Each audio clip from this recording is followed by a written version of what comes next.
Saudara-saudara yang kekasih dalam Tuhan Yesus Kristus, selamat datang kembali di channel saya.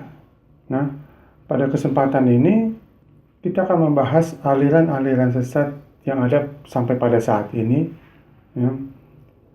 Terutama 3 aliran sesat yang sangat besar, ya, yang modern, yang lahir dari abad ke-18 sampai pada abad yang ke-20. Nah, sebelum kita membahas ke sana, ya, kita juga harus mengerti dan memahami dulu. Nah, kita mesti mengerti dulu sejarahnya, ya. Nah, saya akan mengutarakan ini, menjelaskan sedikit saja mengenai sejarahnya sebelum lahirnya aliran-aliran sesat ini, ya. Nah, itu dimulai semua aliran Kristen yang sesat itu yang terbesar, ya, asalnya itu adalah dari Amerika, ya. Jadi kita mesti mengerti pada abad ke-18 ini apa yang terjadi di Amerika, ya. Nah, ini semua dimulai dari yang namanya Great Awakening. Jadi setelah Amerika merdeka, ya, Great Awakening ini dimulai dari karena kenapa adanya Great Awakening. Great Awakening itu sendiri artinya adalah kebangunan yang besar, itu kebangunan rohani yang besar, ya.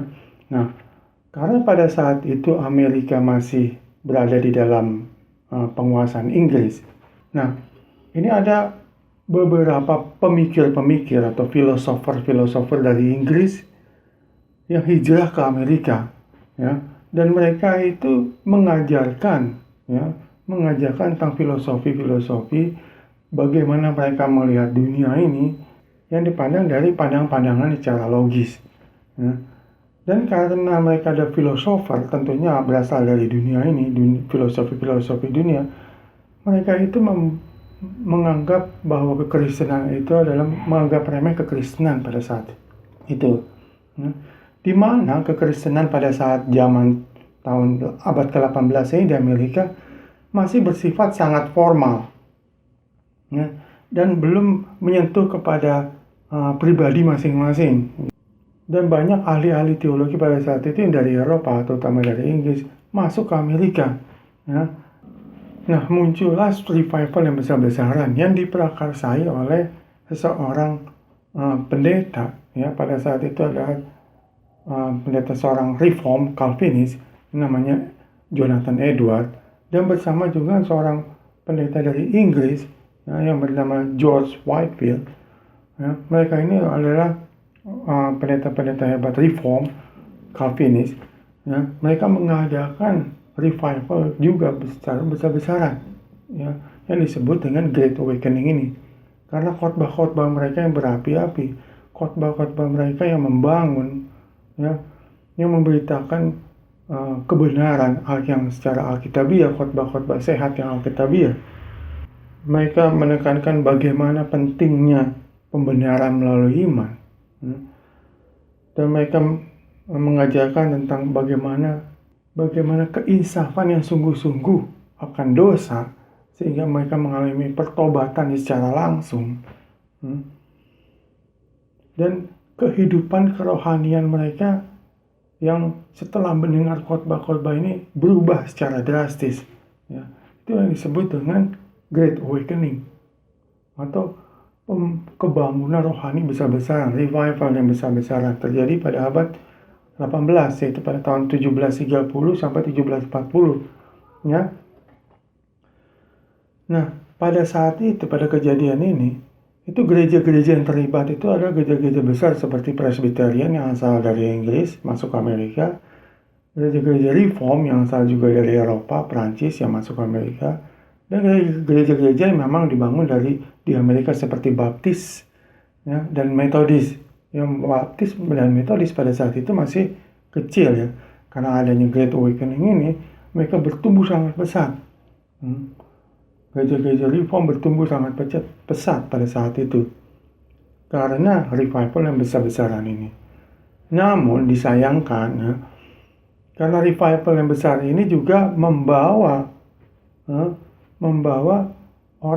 beberapa orang mempunyai pengertian yang salah tentang apa yang terjadi di Great Awakening ini, sehingga muncullah beberapa denominasi Kristen yang sesat. Ya. Nah, kita akan baca satu-satu. Saya akan menjelaskan beberapa yang terbesar ya, yaitu 3 aliran sesat yang terbesar. Nah, saya akan menjelaskan tentang sejarahnya tentunya, sehingga Anda bisa mengerti ya, aliran-aliran sesat ini seperti apa, dan aliran-aliran sesat ini bagaimana kita bisa mendeteksinya ya. Dari konsep-konsepnya mereka kita bisa mendeteksi aliran sesat itu seperti apa ya. Nah, kita mulai dari yang pertama dulu ya. Aliran sesat yang pertama yaitu Mormon ya, atau Mormonism yang disebut dengan Mormonism. Mormon itu lahir pada tahun 1820 ya, yang didirikan oleh seseorang yang bernama Joseph Smith. Joseph Smith ini menurut saya ini adalah seseorang yang jenius ya. Kalau bisa dikatakan jenius karena apa? Dari umur 12 tahun itu dia sudah tertarik dengan doktrin, dan dia itu terpapar dan menerima doktrin pada saat itu adalah gereja Metodis. Jadi sekitar dia itu gereja Metodis. Nah, dia itu setuju dengan ajaran-ajaran Metodis walaupun tidak semua setuju. Nah, pada umur 24 tahun ya, karena pengertian tentang Great Awakening ini, revival ini, Joseph Smith ini berada di tengah-tengah yang terjadinya revival di Amerika ya. Kurang mengertinya apa yang terjadi di revival ini, sehingga dia mengalami sesuatu yang menurut dia itu adalah dari Tuhan gitu ya. Nah, pada saat dia berdoa di belakang rumahnya, di hutan ya, di belakang rumahnya, dia menerima visi atau penglihatan dari Tuhan langsung ya. Pada umur 24 tahun dia sudah membuat Book of Mormon ya, yang disebut dengan Book of Mormon. Nah, Book of Mormon ini atau buku Mormon ini, kitab Mormon itu menurut dia itu dia terima semuanya itu dari Tuhan langsung ya. Tuhan berbicara langsung pada dia secara audible, dia mendengar suara Tuhan. Saya mempunyai bukunya. Kalau Anda mau, ini saya akan perlihatkan ya. Saya akan bacakan dari kitab Mormon ya. Kalau Anda bisa lihat sini, Book of Mormon. Ya, sini tulis kitab Mormon, ya. Ajaran dan perjanjian, mutiara yang sangat berharga. Ya, tulisannya seperti itu. Nah, ini saya baca di prakatanya aja, bahwa memang ini apa yang dikatakan oleh Joseph Smith ya, di prakatanya. Nanti saya akan tampilkan. Ini tulis seperti ini. Mengenai catatan ini, Nabi Joseph Smith berkata, jadi Joseph Smith ini diperlakukan sebagai nabi, dia mengaku nabi. Joseph Smith berkata, saya memberitahu saudara-saudara bahwa kitab Mormon adalah yang paling benar dari kitab apapun di atas bumi, dan batu kunci agama kita. Dan seseorang akan menjadi lebih dekat kepada Tuhan dengan menuruti ajaran-ajarannya daripada melalui kitab lain apapun. Ya. Jadi dia merasa bahwa kitab Mormon ini lebih tinggi dari Alkitab ya, daripada kitab lain apapun. Ya. Nah, itu nomor satu kesesat. Kenapa Mormon itu dinyatakan sesat oleh Protestan?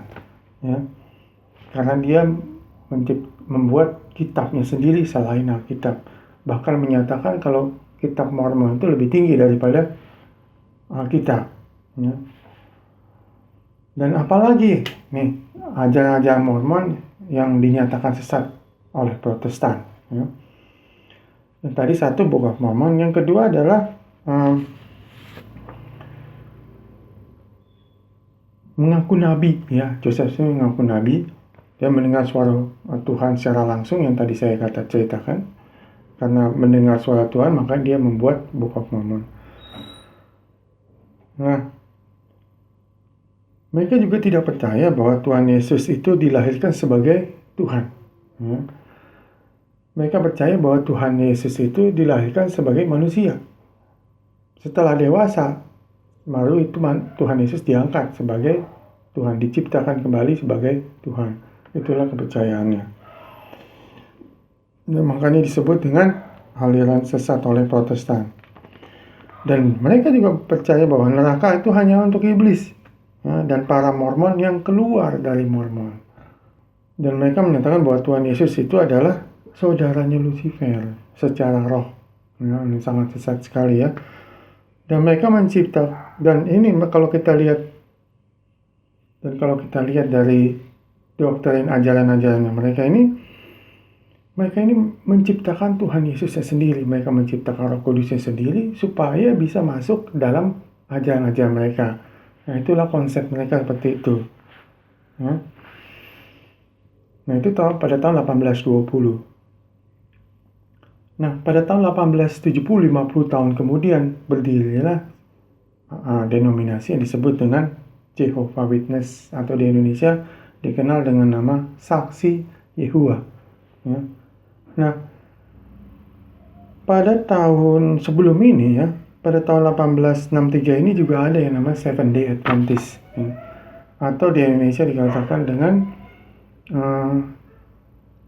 Gereja Advent hari ke-7 ya, Seventh Day Adventist. Ya. Seventh Day Adventist ini menurut saya juga adalah suatu aliran sesat. Karena apa? Karena didirikan oleh Ellen G. White. Saya tidak akan membahas tentang detail mengenai Seventh Day Adventist ini. Saya akan membuat video sendiri mengenai ini ya.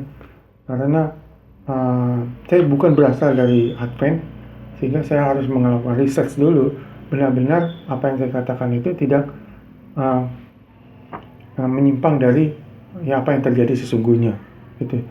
Nah, tapi saya tahu bahwa Seventh Day Adventist ini didirikan oleh Ellen G. White, dan Ellen G. White itu adalah pada tahun 1863 ya, dan Ellen G. White itu juga mengaku bahwa dia menerima suara Tuhan langsung. Dari perkataan-perkataannya itu dia mengaku bahwa langsung diilhamkan oleh Tuhan, seperti halnya Alkitab. Itu perkataan-perkataan Ellen G. White. Makanya saya mengecap ini adalah bisa dikategorikan sebagai aliran sesat, aliran Kristen sesat yang lahir dari Protestan. Ya. Aliran Kristen besar ini, ya, aliran sesat ini kebanyakan lahirnya dari Protestan. Ya.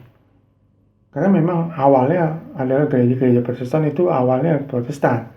Mereka salah mengerti tentang firman Tuhan atau mempunyai agenda yang berbeda dari Alkitab, ya, sehingga mereka lebih mengerjakan agenda-agendanya iblis sehingga memutarbalikkan dengan firman Tuhan. Nah, kembali kepada Jehovah Witness ya. Tahun 1870, 50 tahun kemudian setelah lahirnya Mormon.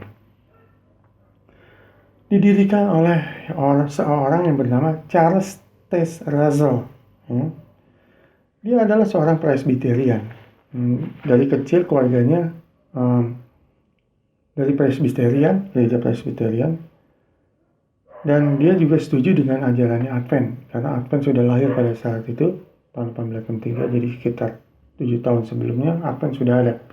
Jadi dia ketemu sama pendeta Advent, jadi diajarkan oleh Advent.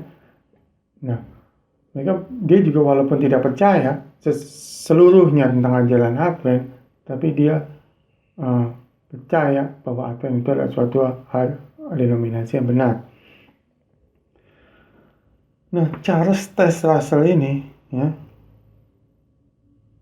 mendirikan publikasi ya yang namanya Watchtower. Nanti saya ceritakan apa itu Watchtower. Nah, kenapa Saksi Yehova ini dinyatakan sesat juga oleh Protestan? Karena doktrin-doktrinnya yang banyak menyimpang dari Alkitab. Ya, tidak lain bahwa doktrin-doktrin itu mereka salah menafsirkan Alkitab, ya, sehingga menjadi aliran sesat. Ya. Nah, doktrin-doktrin ajaran yang sesat itu seperti, ya, nomor satu, mereka juga mengaku menerima wahyu langsung dari Tuhan. Ya. Mereka percaya bahwa baik Mormon dan Saksi Yehova ini, mereka percaya bahwa Alkitab itu adalah firman Tuhan. Ya. memang yang ditulis langsung dari Tuhan, perkataan-perkataan Tuhan. Mereka percaya itu.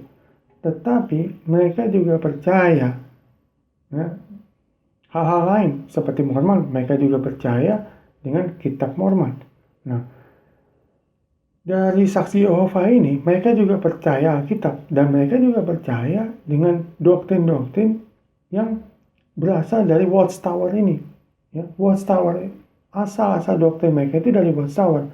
Dan Watchtower ini adalah terdiri dari beberapa orang, disebut dengan orang-orang kudus, orang-orang yang sudah imannya sudah tinggi menurut mereka, dan bisa mendengar suara Tuhan langsung. Dan mereka, beberapa orang ini mengaku memang mereka doktrin ini asalnya langsung dari Tuhan, di Watchtower ini. Nah, dari Watchtower ini dipublikasikan, diedarkan ke semua gereja-gereja saksi Yehova. Ya. Nomor satu itu karena mereka mengaku bahwa nabi, ya, pendeta di Watchtower ini, orang-orang ini adalah orang-orang nabi yang bisa mendengar suara Tuhan. Itu dikatakan sesat oleh Protestan. Nah, mereka juga tidak percaya Tritunggal. Katanya kata Tritunggal itu tidak ada di Alkitab, maka mereka tidak percaya dengan Tritunggal. Dan mereka juga sangat bersama dengan Mormon bahwa Tuhan Yesus tidak sepenuhnya Tuhan. Ya, jadi mereka percaya Tuhan Yesus itu adalah Tuhan. Ya. Makanya mereka disebut Kristen. Mormon dan saksi Yehova itu disebut Kristen karena mereka percaya Yesus adalah Tuhan. Ya. Tapi siapa itu Yesus? Kita harus menggali lagi lebih dalam. Menurut mereka itu siapa itu Yesus? Nah, baru dari sini kita tahu, ya, ajaran mereka bahwa Yesus itu tidak sepenuhnya Tuhan. Yesus itu tidak dilahirkan 100% Tuhan. Ya. Mereka hanya percaya, Mormon percaya bahwa 100% manusia dilahirkan. Nah, saksi Yehova juga percaya bahwa Roh Kudus itu juga bukan Tuhan. Roh Kudus itu bukan Tuhan. Roh Kudus itu hanya yang mempunyai kekuatan, ya, yang tidak bisa dilihat. Roh yang tidak bisa dilihat tapi mempunyai kekuatan. Tapi Roh Kudus itu adalah bukan Tuhan. Dan neraka bukan tempat penyiksaan. Jadi orang-orang jahat, ya, akan dibinasakan, ya, hilang aja, tidak ada penyiksaan di neraka, tidak ada. Hilang di neraka, dibakar, ya hilang udah. Rohnya mati, benar-benar mati. Ya, dan ini sangat menyimpang dari Alkitab. Karena roh tidak bisa mati, roh itu hidup selamanya. Anda bisa hidup di surga ataupun di neraka, tapi roh itu hidup selamanya. Dan kalau kita lihat dari doktrin-doktrinnya, dari ajaran-ajarannya saksi Yehova ini, ya, mereka itu sama konsepnya, ya, menerima wahyu. Mormon juga menerima wahyu. Dan mereka menciptakan Tuhan Yesusnya sendiri, ya. Baik Mormon maupun saksi Yehova menciptakan Tuhan Yesusnya sendiri untuk supaya bisa masuk di ajaran-ajaran mereka. Mereka harus menciptakan Tuhan Yesusnya sendiri. Ya, Tuhan Yesusnya bukan benar-benar Tuhan. Ya, itulah Roh Kudus bukan Tuhan. Mereka menciptakan Roh Kudusnya sendiri supaya bisa masuk di dalam ajarannya mereka. Dan saksi Yehova ini juga mempunyai kitabnya sendiri yang diterjemahkan sendiri oleh mereka untuk disesuaikan dengan doktrin-doktrinnya mereka. Jadi mereka menciptakannya kitab sendiri. Pada tahun setelah Jehovah Witness, ya, ini 1870, udah akhir di abad ke-19, ya. Sekitar 30 tahun kemudian lahirnya yang disebut dengan Pentakosta Karismatik. Jadi aliran-aliran sesat ini tidak lebih dari 100 tahun, dalam waktu 100 jenjang 100 tahun itu ada banyak sekali aliran-aliran sesat besar yang muncul ke permukaan yang dimulai dari negara Amerika ini. Nah, sebelum munculnya Pentakosta Karismatik pada abad ke-20, itu pada akhir abad ke-19 itu ada aliran sesat kecil yang disebut dengan Christian Science. Ya. Sepertinya di Indonesia nggak masuk, ya, mengenai Christian Science ini.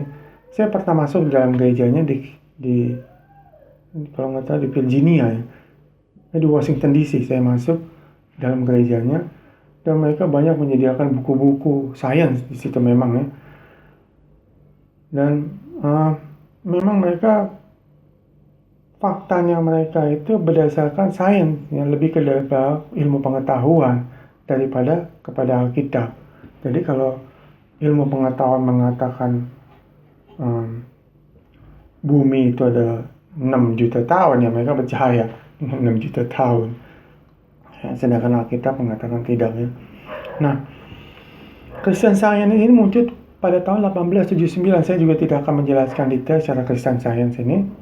Saya akan menjelaskan secara garis besarnya, ya, siapa itu Christian Science. Ya. Jadi sebelum Pentakosta karismatik ini muncul Christian Science. Christian Science itu didirikan oleh seorang perempuan bernama Mary Baker Eddy. Dan Mary Baker Eddy ini adalah dia itu mentornya. Dia itu belajar dari seorang yang bernama Quimby, ya. Kalau nggak salah namanya Phineas Quimby, ya. Itu adalah orang Amerika, ya. Dia belajar, ini Quimby ini adalah seorang pendeta, tapi dia belajar tentang perdukunan, ya. Dia belajar perdukunan itu dari seorang Prancis, ya. Prancis pada saat itu perdukunan masih merajalela di dunia, di Eropa, di Amerika masih mengadakan suatu ritual-ritual perdukunan, ya. Kenapa saya jelaskan tentang Quimby ini? Karena Quimby ini, Christian Science ini, pendirinya Mary Baker Eddy ini ada hubungannya dengan pendiri Pentakosta, ya. Pada saat itu pendiri Pentakosta, ya, alirannya belum karismatik. Karismatik nanti muncul pada tahun 50-60-an kalau nggak salah, baru bergabung dengan Pentakosta. Pada saat ini yang pendiri Pentakosta ini ada hubungannya dengan Mary Baker Eddy ini, Christian Science, karena mereka mempunyai guru yang sama, mentor yang sama, belajar dari orang yang sama, yaitu yang disebut dengan Phineas Quimby, ya. Nah, Phineas Quimby ini itu ajaran-ajarannya mengenai kesembuhan, ya, kesembuhan secara, ya, perdukunan. Kalau kita bisa menyembuhkan diri kita sendiri tanpa obat, ya, nah, dengan menggunakan alam di sekitar, itu bisa menyembuhkan. Nah, Charles Fox Parham, pendirinya dari Pentakosta ini, juga belajar dari guru yang sama.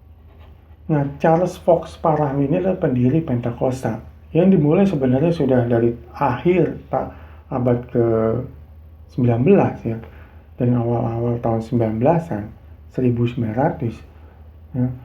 Itu sudah terjadi bahasa roh yang sebelumnya. Charles Fox Parham ini juga berasal dari gereja Metodis, ya.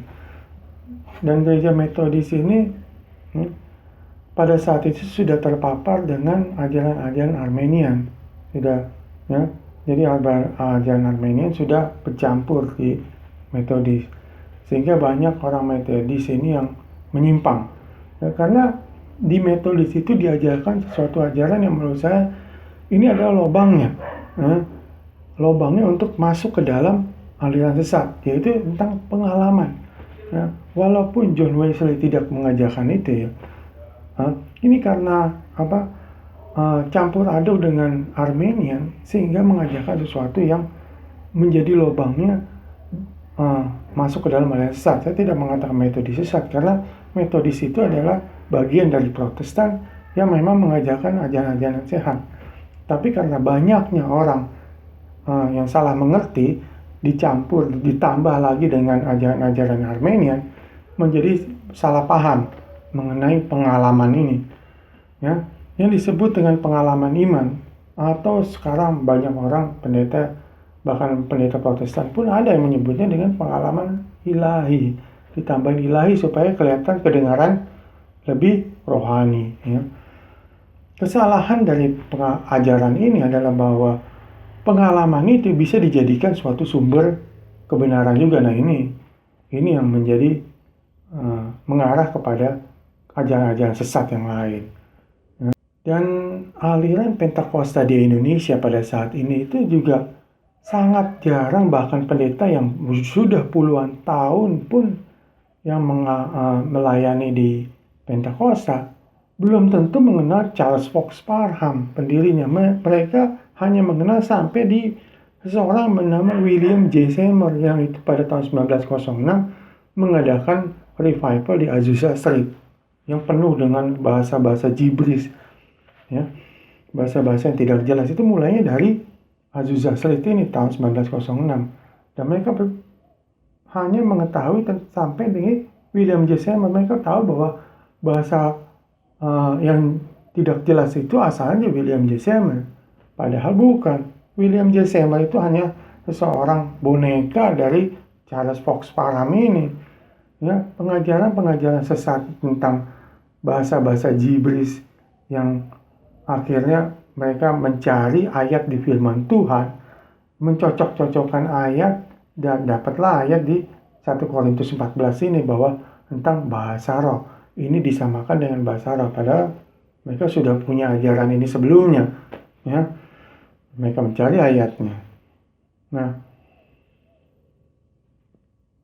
William J. Seymour ini sebenarnya juga adalah asistennya Charles Fox Parham, dan dia mengerti tentang bahasa-bahasa Gibberish ini dari Fox Parham yang mengajarkan, karena memang Charles Fox Parham ini mengaku kalau setiap kali dia berbicara di atas mimbar itu diinspirasikan langsung oleh Tuhan, ya. Jadi Charles Fox Parham ini dikeluarkan dari Metodis karena idenya itu seperti itu, ya. Dia tidak mau, kan Metodis itu sama dengan Protestan, ya. Di dalam hari-hari Minggu itu sudah ditetapkan apa yang harus dikhotbahkan, ayat-ayat yang digunakan untuk dikhotbahkan itu apa, ya. Dan Charles ini, saya sebutnya Parham aja, dan Parham ini tidak setuju dengan hal itu, karena menurut dia apa yang dia katakan itu belum tentu sama dengan yang sudah dibuat schedule-nya, dibuat jadwalnya, ya. Tuhan berbicara kepada dia langsung soalnya, jadi dia menganggap Tuhan itu berbicara langsung sama dia apa yang harus dia katakan pada saat itu. Nah, dia itu belum ditahbiskan menjadi pendeta. Pada saat itu belum menjadi pendeta, baru wakil dari pendeta, ya. Nah, karena pengajaran-pengajaran yang tidak sesuai dengan Alkitab mereka, maka dia dikeluarkan dari Metodis. Nah, pada saat dikeluarkan dari Metodis, dia mendirikan, ya, pertama kali dia mendirikan Holiness Movement. Ya, Holiness Movement ini bukan Holiness Movement yang sudah ada di Metodis, ya. Pada saat itu sudah ada Holiness Movement juga. Nah, Charles Fox Parham mendirikan Holiness Movement yang mengarah ke bahasa-bahasa Gibberish. Nah, itulah singkatnya mengenai Pentakosta, ya. Ajaran Pentakosta. Nah, kemudian dari tahun-tahun 1950-an kalau nggak salah, ya, mulai masuk karismatik, ya. Karismatik itu sendiri sebenarnya ajarannya itu tidak lain dari si Phineas Quimby ini, ya, yang mengutamakan tentang prosperity gospel, ya. Prosperity gospel itu kan kalau Anda ingin kaya, ya ucapkan kekayaan, ya. Pikirkan kekayaan, Anda akan kaya. Kalau Anda ingin sehat, ya pikirkan kesehatan, ya. Anda ucapkan kata-kata yang menyehatkan tubuh Anda, maka Anda akan sehat, ya. Nah, itu kekayaan, kesehatan itu adalah prosperity gospel. Dia asalnya bukan dari Alkitab, itu dari seorang dukun yang namanya Phineas Quimby. Sama, ya. Jadi karismatik itu sebenarnya, ya, muncul kemudian, ya, dari awalnya yaitu New Thought Movement namanya, ya, atau New Age, ya, New Thought Movement atau New Age. Nah,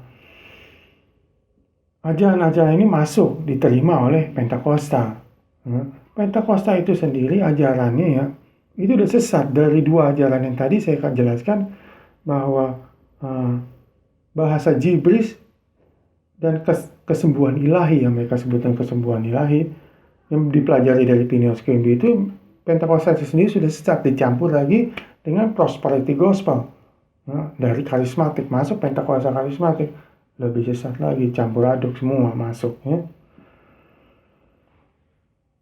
Nah, kenapa Pentakosta karismatik dinyatakan sesat? Sama, ya, alasannya sama, ya. Tadi kita dengar dari Mormon, Saksi Yehova, Christian Science, mereka mengaku, bahkan Advent, mereka mengaku bahwa mereka mendengar langsung dari Tuhan. Ya. Mormon hanya satu orang mendengar dari Tuhan, itu Joseph Smith. Demikian juga dari Saksi Yehova, beberapa orang.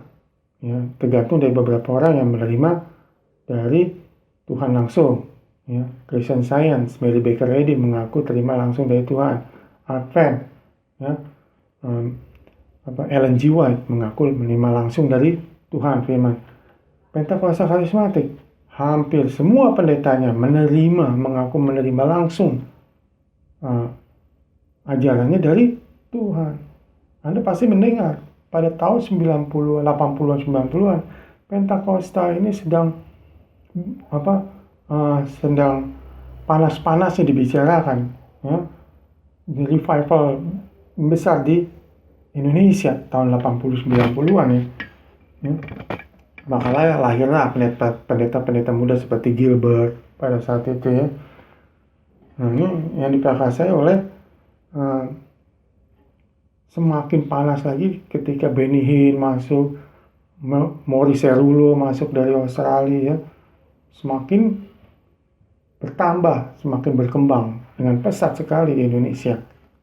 Nah, itu hampir semua pendetanya mengaku, pasti Anda mendengar pada tahun 90-an ya. Ini pas banyak sekali pendeta yang mengaku, kemarin, tadi malam, saya mendengar suara Tuhan berkata demikian. Kalau si A, si B, si C harus melakukan ini, harus melakukan itu. Ya, nah, itu pengakuan mereka semua sekarang. Jadi, kalau kita lihat dari perkembangannya dari Mormon ya, itu perkembangannya semakin lama semakin parah. Tadi dari satu orang harus beberapa orang, sekarang semua pendeta mengaku. Dan bahkan Pentakosta itu mengajarkan kalau jemaatnya pun bisa mendengar suara Tuhan. Nah, ini sangat bertentangan dengan Alkitab. Kenapa? Kalau Anda perhatikan ya, Alkitab itu adalah satu-satunya otoritas yang Tuhan berikan kepada umat percaya. Itu satu-satunya otoritas itu adalah Alkitab, firman Tuhan. Ya. Dan iblis ini dari awal itu senang sekali. Emang tugas utama iblis itu menyerang, ya, menyerang firman Tuhan, menyerang satu-satunya otoritas Tuhan. Dia mengatakan bahwa firman Tuhan itu bukan, Alkitab itu adalah bukan satu-satunya, ditambah ya, ada penambahannya, yaitu apa? Masing-masing aliran sesat itu ada bukunya masing-masing. Dan Pentakosta karismatik ini hampir setiap hari sebelum naik mimbar mereka mengatakan bahwa berbohong, bahwa mereka menerima ya, firman dari Tuhan. Nah, itu iblis selalu menyerang otoritas Tuhan. Itulah konsep utama dari aliran sesat ini, adalah membuat otoritas yang lain selain firman Tuhan. Baik itu, kalau Katolik itu tradisi ya, kalau Pentakosta karismatik itu pengalaman, fakta yang kita hadapi, yang kita jalani di dunia ini bisa dijadikan sumber kebenaran selain Alkitab. Ya, Mormon bisa dijadikan sumber kebenaran selain Alkitab, Book of Mormon. Ya, Saksi Yehova selain Alkitab sebagai sumber kebenaran, orang-orang di Watchtower ini mengajarkan doktrin-doktrinnya juga itu adalah sumber kebenaran. Ya. Nah, ini sangat bahaya sekali. Ya. Kita harus percaya akan adanya sola scriptura. Satu-satunya firman Tuhan, otoritas yang Tuhan berikan adalah firman Tuhan. Hanya Alkitab. Ya.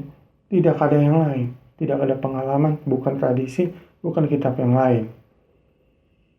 Nah, kalau Anda mengatakan bahwa pengalaman juga bisa dijadikan sumber kebenaran, pasti aliran sesat. Karena menyerang otoritas Tuhan. Ya. Apalagi yang dinyatakan sesat? Bahasa Jiblis dibilang bahasa roh.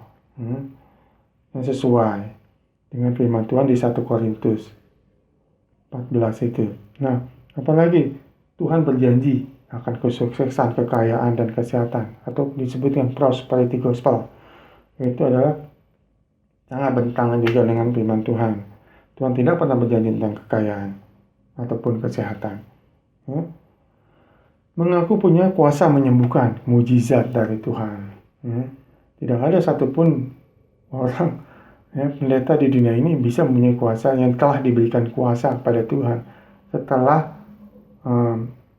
zaman para rasul sudah selesai. Tidak ada lagi orang diberikan kuasa, karena kuasa itu hanya diberikan pada nabi dan rasul yang sudah ditentukan.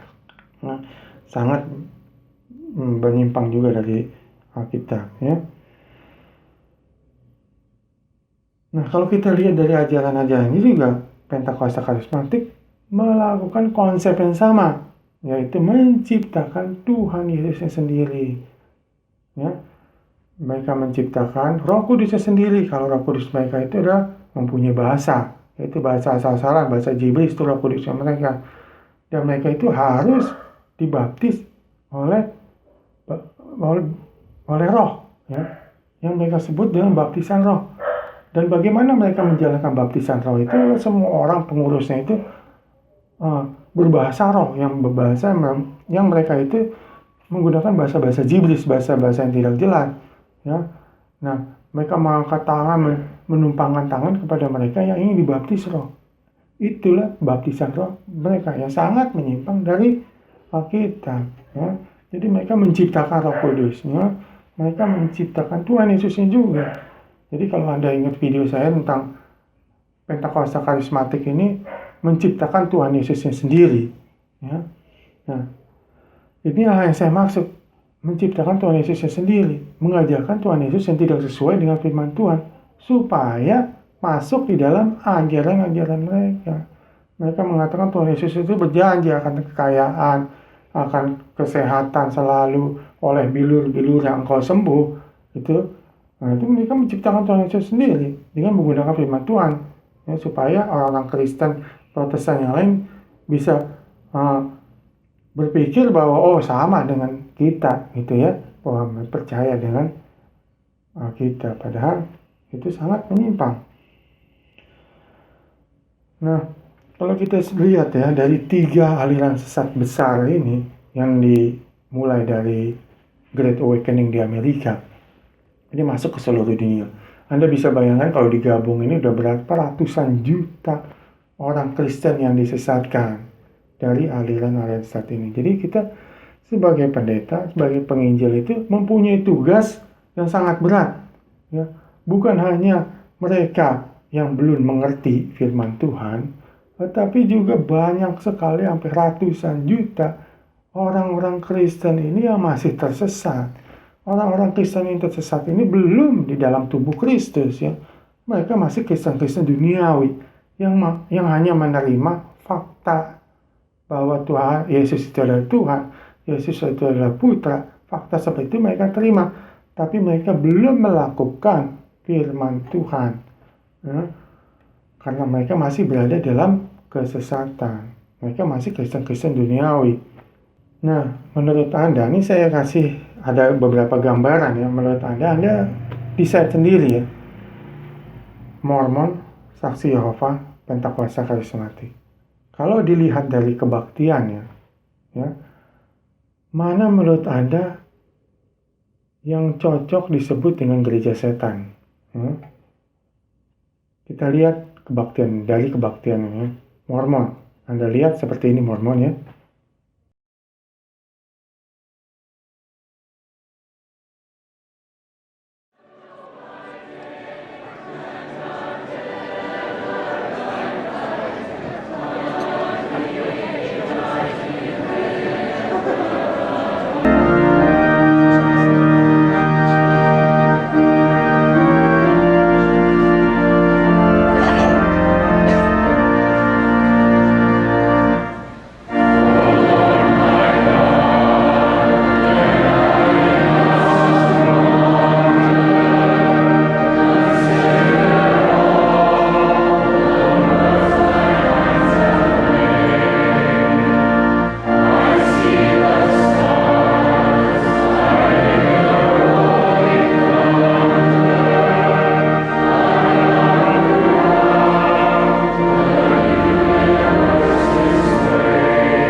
Anda lihat, sangat formal, seperti halnya gereja-gereja sehat yang lain. Nah, kita lihat sekarang saksi Yehova, bagaimana kebaktian saksi Yehova. Anda lihat sendiri. By the name of God Almighty, but by my name Jehovah, was I not known to them. Not only did he come by the name of God Almighty or by the name of Jehovah, give me Psalm 68 and 4, brother. Psalms chapter 68 and at verse 4. We're not going to run. I want to educate you. Psalms 68 and 4. My God, man, what did he say, twin? Sing unto God. Sing unto God. Sing praises to his name. Sing praises unto his name. Extol him that rideth upon the heavens. Look, sing unto God. Sing praises unto his name. Extol him that do what? That rideth upon the heavens. What did he say, son? By his name, Jah. By his name, what? Jah. God can call himself what he want to call it. Jah. Just Jah. Just Jah now. You know. Sama, normal seperti sangat formal, mengikuti seperti Protestan atau Katolik. Nah, sekarang kita lihat saksi Pentakosta karismatik. Ketika mereka beribadah setiap minggu, memuji dan memuliakan Tuhan seperti apa? Glory to God. How many believe the anointing is real? You know, people have questions about things, and sometimes people are skeptical and even unbelieving. But the Holy Ghost is real, and the power is real. The anointing is real. I know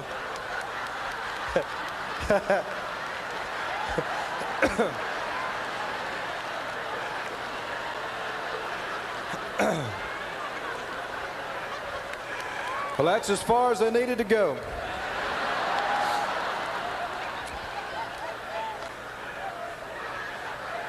Hallelujah. Hallelujah. Something that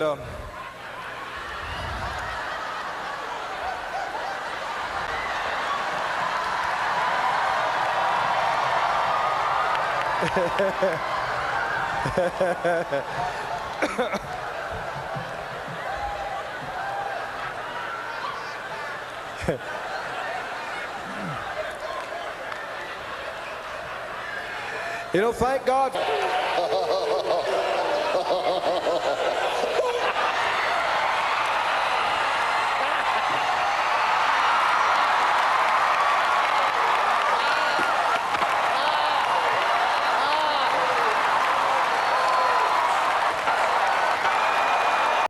Kita lihat. Nah, ini Anda lihat sendiri bahwa banyak sekali di dalam kebaktian-kebaktiannya. Kalau Anda lihat ini, kalau menurut saya ini sangat kacau sekali ya.